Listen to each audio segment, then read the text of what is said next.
Bien.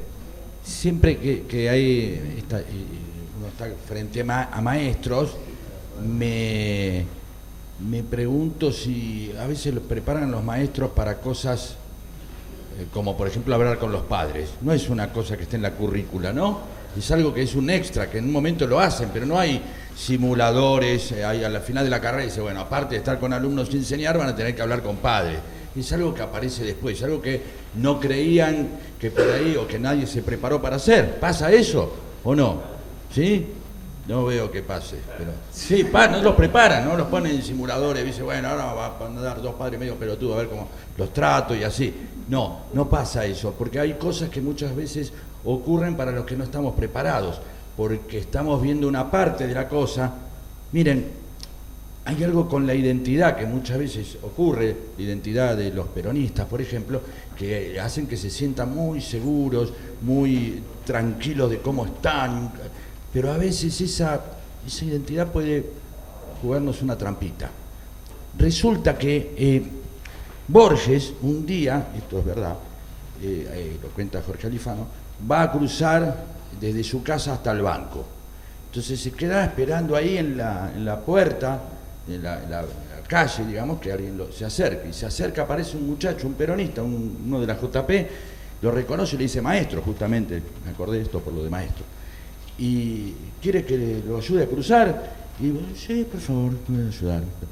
Y empieza a cruzar, y para molestarlo un poco, el de la JP agarra y dice, maestro, ¿no tiene un poco de miedo? ¿Por qué? Y porque soy peronista. Y Borges le dice, quédese tranquilo, yo también soy ciego. Qué hijo de puta, ¿no? Y digo, tiran con Borges, en esa época tiraban con Borges, ahora no tienen ese nivel de...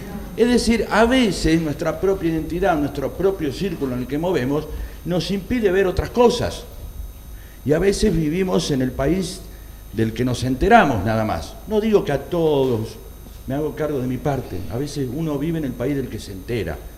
Y no, entonces cuando aparece algo, un fenómeno que no se esperaba, el no la vimos venir, mientras era un 20% no nos preocupaba, eran psiquiátricos, nos cagábamos de risa, están todos locos, cuando son un 30% y te pueden ganar, decís, y ahí cambiamos la actitud, ¿no? Ya no nos reímos, ya diciendo, bueno, están enojados, hay que charlar, ¿no? Qué hijo de puta podemos ser a veces, ¿no? Digo, entonces, en esa primera impresión sentimos que hay algo que se nos viene encima y no lo podemos cambiar. Y que se vuelve fatal. Y ahí vuelve la necesidad de volver a creer, ¿sí? Después de una derrota hay que volver a creer. Y ahí siempre yo me voy a un momento que tuve con uruguayos. ¿Sí? En Uruguay yo fui a un ciclo de creatividad que había que hacer para la campaña del Frente Amplio en el 2019 y por supuesto salía el tema, acá estaba por ganar el Frente de Todos, allá estaban por perder, pero no lo sabían todavía, pero venían mal, entonces se estaban dando rosca y claro, me preguntaban los uruguayos después de 2 o 3 días, ¿qué es el Frente de Todos? ¿Cómo es el Frente de Todos? ¿Cómo es que existe el Frente de Todos? ¿Cómo es eso? Y yo me hacía el boludo, ¿no? Y sí, ser peronista a veces también ayuda a hacerse el boludo con algunas cosas, ¿no? Te hablan de Menem, bueno. López Rega, cosa que pasaba. Te hiciste la boluda varias veces, vos, ¿no? Mirá cómo hace así. Y cuando uno ama algo, también tiene que seguir creyendo y tiene que seguir empujando a pesar de las macanas, a pesar de los errores que uno puede tener. ¿Estábamos qué? Con los uruguayos, ¿no? Bien. Bueno, y siempre es un problema explicarle a los uruguayos el peronismo. Y entonces, bueno, después entonces, para poder hablar de eso, dije, me parece que la única manera de poder explicar algo que a veces no termina de justificarse del todo en términos racionales me tuve que ir a mi infancia, que fue en un colegio de monjas tercermundistas. Yo fui a un colegio de monjas tercermundistas. ¿Viste? Que estaban afiliada, conectadas con... Afiliada con Angelelli, todos, ¿sí? Venían algunas de Francia, qué sé yo. Bien perucas, en Gerli. ¿Se ubica en Gerli? Gerli es entre Lanús y Avellaneda, y ahí habían armado la escuela, y una sola maestra monja, el resto... Y entonces era una cuota muy baja, y íbamos hijos de comerciantes, de obreros, de profesionales del barrio, ¿sí? Y también chicos de la villa. Entonces, como iban chicos de la villa, las monjas no querían que haya ostentación, quería que en ese territorio, por lo menos dentro de la escuela, todos nos veamos iguales. Entonces no íbamos con pantalones de vestir, no podíamos ir con mocasines, no podíamos ir con pantalón de vestir, no podíamos ir con camisa y corbata, teníamos que ir con un guardapolvo de cualquier color, teníamos zapatilla flecha azul, con suerte, si eran viejas mejor, no podíamos usar Parker ni Sheffer, lo más era una 303. Si no, venía la monja y te decía, Dios dice que sos burgués, venía acá, se sacaba de una, y estamos, sí, no, porque era toda una cosa en donde las chicas no podían usar aro, no se podía usar cadenita, nada de andar con una cadenita a la Virgen afuera, nada, todo así. Era lo último que una mamá quería llevar al colegio. No sé, como llevar un Pepe Mujica de 8 años todos los días al colegio. Siempre funciona. Pero éramos felices, estábamos bien, nos sentíamos relajados, pensando, creyendo en Dios, pero también sintiendo que queríamos que el mundo, veíamos la continuidad entre eso que decía la Biblia y lo que queríamos que suceda en el mundo, que éramos todos hermanos, ¿sí? Y un día llegó a la esquina de mi casa, se vende el terreno, construyen, y aparece el doctor Roisman, médico judío comunista, con sus hijos, ¿sí? De los cuales rápidamente me hago amigo, pero vieron que ustedes que en los barrios, los chicos, somos amigos de alguien que está a una cuadra o a la vuelta, ¿no? Un pibe de 4 cuadras ya es de otro barrio. Y entonces, claro, como los comunistas son poquitos, si hiciéramos acá una encuesta van a ver que son poquitos, a veces ni levantan la mano. Entonces, ¿qué hace el comunista cuando llega a un barrio? Busca a otros comunistas, ¿sí? Tienen un poder de telemarxismo y a la noche empiezan, se concentran, y del otro lado contestan. Ya hay vieja, hay unos comunistas acá a 15 cuadras. Sí, preguntale si tienen pibes. Sí, tienen nenes, invítalos, así los chicos conocen a otros ateos, ¿sí? Bueno, pero es que es verdad, entonces los chicos tienen los amiguitos, porque también necesitan la contención de estar con gente, como cualquiera que piense y que tenga cosas afines. Si no, el pibe está yendo todo el tiempo a un lugar y es el único ateo. Entonces, ¿qué hace? Va con otros ateos ¿y qué me pasó a mí? Empecé a conocer a otros ateitos. Porque iba al cumpleaños de los Roisman y estaba todo el marxismo pediátrico ahí reunido, comunistas de todos lados, y me hice amigo de un montón de comunistas. Y eso lo vivíamos bien en el colegio. No estaba mal ser amigo de judíos comunistas. Iba al Pérez de Lanús, estaba todo bien. Entonces, pero después, claro, fuimos creciendo y llegó ese momento, 12, 13 años, que uno tiene esos temas así medio filosóficos, ¿no? Y entonces, metafísicos, claro. Y de pronto Pablo Prieto, que sigue siendo amigo mío, nos seguimos viendo, me dice un día, che, está todo bien, somos amigos, pero vos te vas a morir y vas a ir al paraíso y yo... Claro, porque el católico, los católicos tenemos, o los cristianos, tenemos un comercio con Dios, en el cual nos portamos bien y hay como un intercambio, ¿no? Es como comprar números de una rifa y te ganás la vida eterna, tal cual, con algún reflejo medianamente del goce que podemos suponer que es algo que vivimos acá, ¿no? No es que llegás y es Lanús. No, bueno. Llegás y es las cosas como vos querés. No, por ahí también Lanús, claro. No, también está lleno de... ¿Qué, te gusta algo a vos? En la vida, ¿qué te...? La música. Y llegás allá y tenés Los Palmeras, Charly García, jazz, lo que quieras. Es un Spotify gigante donde está... Y querés, ¿qué no te gusta de música?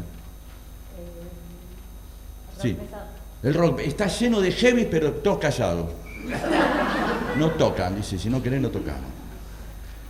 ¿Sí? ¿Te gusta el serenito? Ahí va a haber jacuzzi de serenito para vos, así. ¿Qué quiere decir? Ahí aparece la prolongación de lo que nosotros hiciéramos acá, pero un para siempre. ¿Y el comunista? ¿Qué tiene que ser buen tipo? Igual.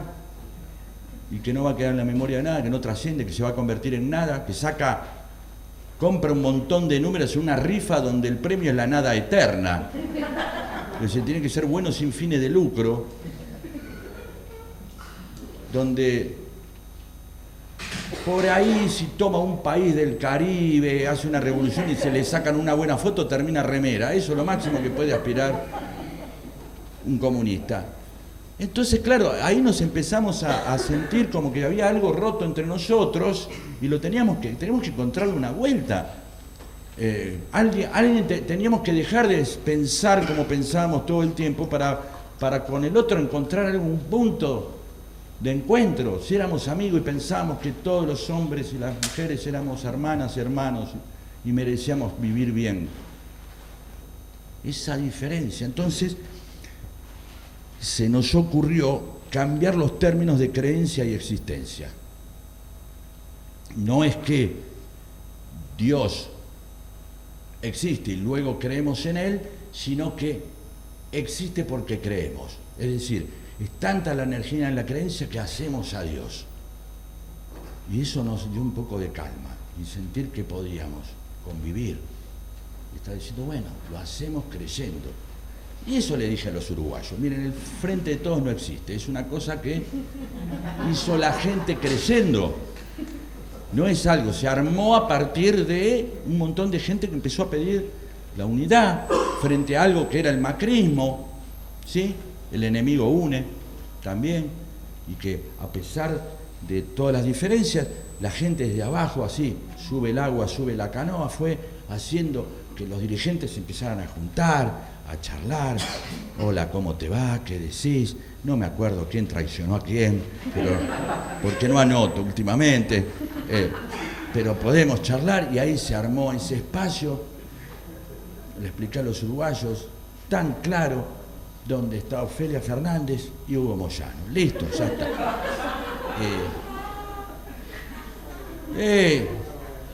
¿Y cómo existe eso?